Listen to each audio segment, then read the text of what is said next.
parte de la noticia. Nuestra siguiente invitada no es ajena a la política ecuatoriana, estuvo en los vaivenes del gobierno de Guillermo Lasso, que luchó contra una salida abrupta de su presidencia. Ella sigue defendiendo al líder del partido y está bien, porque se ha criado políticamente junto a él. Fue asambleísta, llegó por una desgracia y digo por la forma que mi amigo César Monge falleció, llegó como asambleísta nacional y después de eso fue secretaria de la Política Pública Anticorrupción del Ecuador.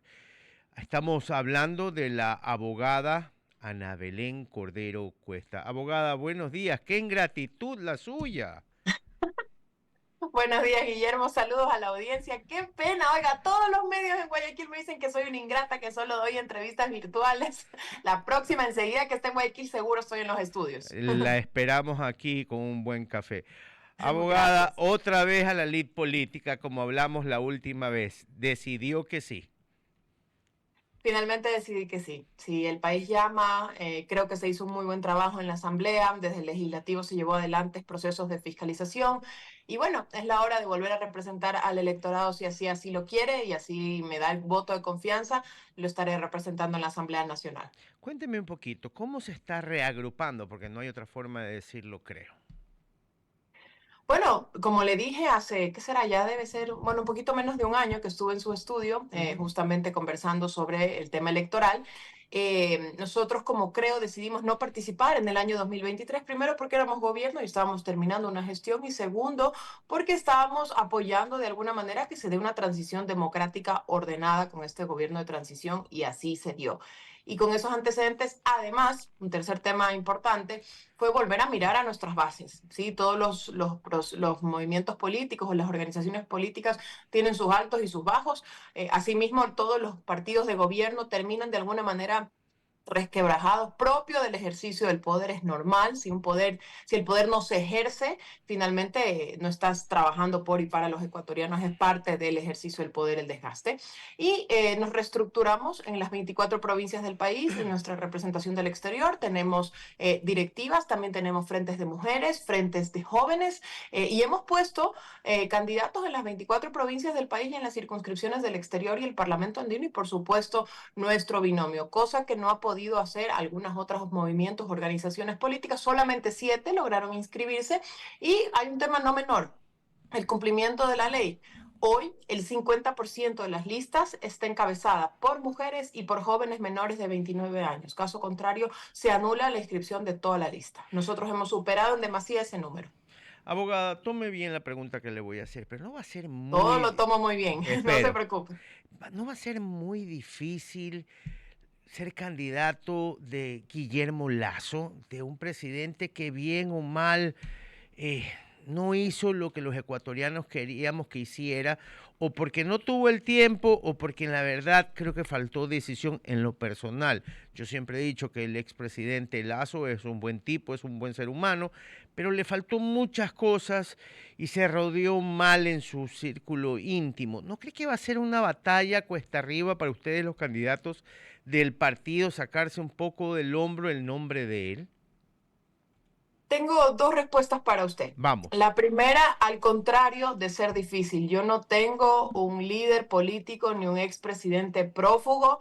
No tengo nada de qué ocultar ni de qué avergonzarme. Al contrario, hubo gestión muy buena, muy positiva. Hubo errores también, porque nunca dejaré de reconocer. Creo que parte de la madurez política es que se reconocen los aciertos, pero también se reconocen privada y públicamente los errores. El tema de la desnutrición crónica infantil, que sí, que no da votos, que los niños no votan, pero finalmente es una política pública de Estado que hoy el gobierno actual lo está replicando, incluso con su propio binomio para las próximas elecciones. El tema de la vacunación y la reactivación económica, el tema de los tratados de libre comercio, quedaron negociados 3 en el gobierno del expresidente Lasso, y así por mencionar pocas de las cosas que hoy el gobierno actual está entregando: las ambulancias que nosotros contratamos, los chalecos, las municiones. Entonces, tan mal no ha de haber sido ese gobierno. Entonces, yo con mucho orgullo y a mucha honra sigo cargando esa bandera, en algunos casos con sus altos, en algunos casos con sus bajos, pero con mucho orgullo y con mucha honra.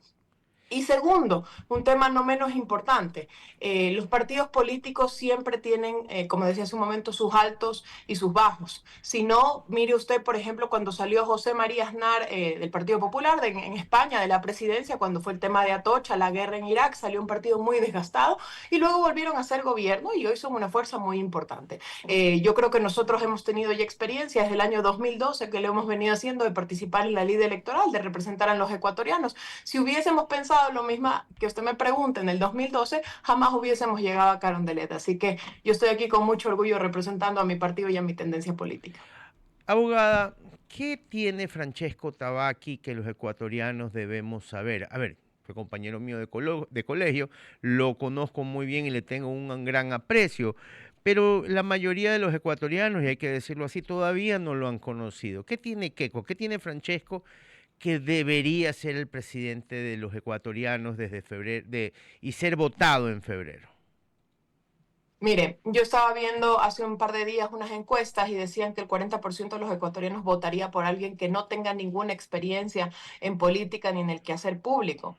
Y lastimosamente lamento contradecir a ese 40% de los ecuatorianos porque el no tener experiencia, seas de la tendencia política que tengas, finalmente te pasa factura. Esa curva de aprendizaje, finalmente al que le afecta es al ciudadano de a pie en la gestión, en la ejecución, le ha pasado a gobiernos anteriores y le pasa al gobierno actual.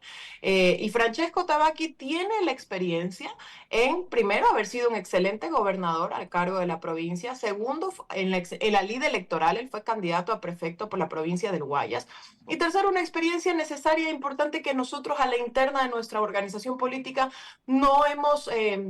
no digo que hemos olvidado, pero no hemos dado ese enfoque necesario que es esa mirada al campo, esa mirada al agro. Él ha sido presidente de la Federación de Ganaderos del Guayas y creo que ese input adicional con esa mirada al agro, que finalmente es lo que hace que hoy en tu mesa puedan estar los alimentos que tú consumes, es lo que a nosotros nos da un plus adicional y a Francesco Tabaqui también le da ese plus de poder, desde Carondelet, poder a la ciudadanía en general plantear nuevas soluciones. Siempre nos quejamos y decimos el presupuesto del Estado no es infinito, la generación del petróleo, en fin, todos estos temas que lo que componen finalmente el presupuesto general del Estado, pero jamás miramos a la base más importante que nosotros tenemos, que es el agro, ¿no? Entonces, yo creo que ese input adicional que da Francesco, además del equilibrio con su binomio que es de la sierra y que tiene llegada a los Que yo territorios y a pensé las que iba a bases ser de usted, ¿ah? Pichincha, Yo pensé que iba a ser no. usted. Yo soy del legislativo, normalmente cuando participo en el legislativo. Son las 8:52 de la mañana, estamos conversando con Ana Belén Cordero, quien es vocera y dirigente del movimiento Creo. Ana Belén, Priscila Jacome te saluda. Tú Buenos días, Priscila. vas a postular para el legislativo, como lo mencionabas, porque ese es tu campo de acción, y sabemos que ahí trabajaste dentro de la política pública anticorrupción. ¿Esa va a seguir siendo su bandera de lucha?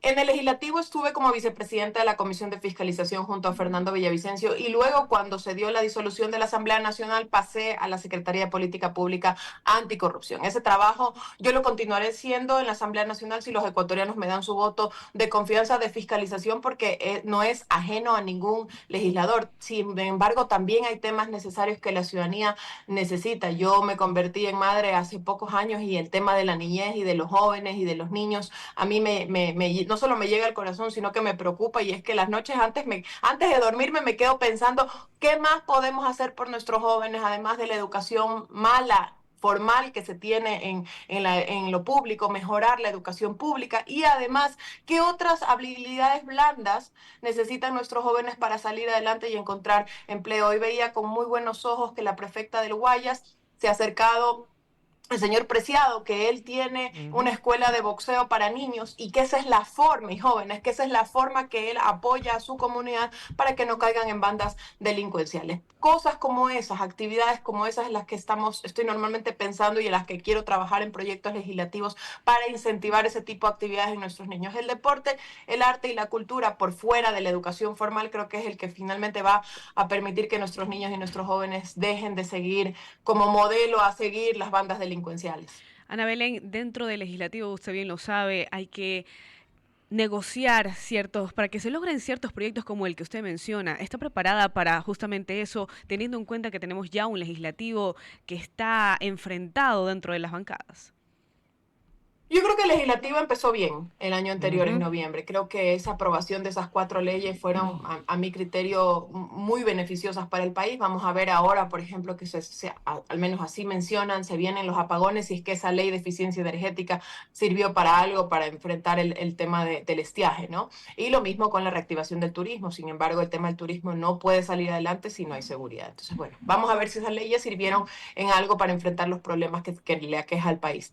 Pero ahora también el legislativo está, y en lo absoluto estoy diciendo que no ejerzan sus roles de competencia y de su fiscalización, digamos, juicios políticos y demás procesos de fiscalización, pero sí dejar de lado el bloqueo que se le puede dar o que se le da al Ejecutivo en términos de ejecución. ¿A qué me refiero? Están los ministros de este gobierno, como estuvieron los del anterior, con 4, con 5 comparecencias diarias en las distintas comisiones.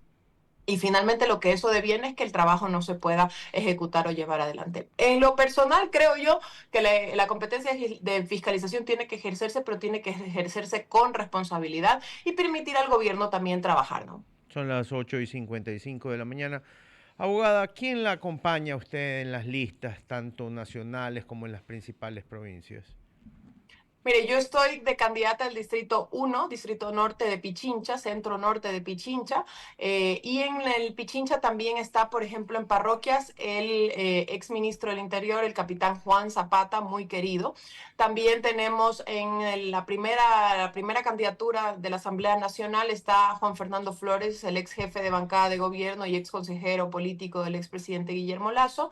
También tenemos a través de una alianza local a la expresidenta de la Asamblea Nacional, Guadalupe Llori, en Orellana. Tenemos también un activista social muy valioso y muy querido en la provincia de La Suay, Luca Payanca. Y así tenemos varios cuadros que nos representan a lo largo y ancho del país, que precisamente tienen experiencia y además muchas ganas de trabajar por su electorado, ¿no? O sea, la señora Yori también quiere regresar a la asamblea. Así ve.